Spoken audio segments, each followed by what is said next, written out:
Duydum başka birisini seviyormuşsun. Şimdi başka kolları sarıyormuşsun. Gönül defterin kapatıp gidiyormuşsun. Ne diyeyim zalim sana, uğurlar olsun yar yar, hayırlı olsun yar yar, mübarek olsun yar yar, yolun açık olsun. Sen uyara uyar sana, hayırlı olsun yar yar, mübarek olsun yar yar, hayırlı olsun yar yar, yolun açık olsun.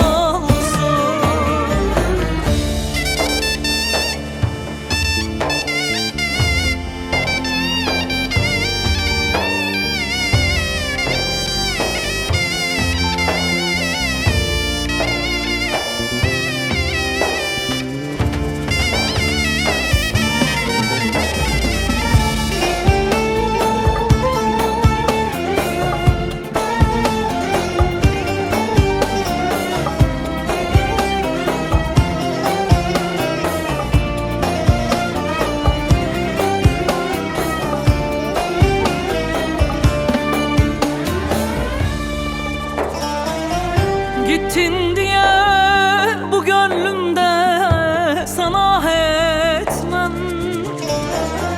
Geçmiş günler hatırına beddua etmem. Bir gün dönersen geriye seni affetmem. Ne diyeyim zalim sana, uğurlar olsun yar yar, hayırlı olsun yar yar, mübarek olsun yar yar, yolun açık olsun. Sen uyara uyar sana, hayırlı olsun yar yar, mübarek olsun yar yar, uğurlar olsun yar yar, yolu açık olsun. Sen uyara uyar sana, hayırlı olsun yar yar, mübarek olsun yar yar, uğurlar olsun yar yar, yolu açık olsun.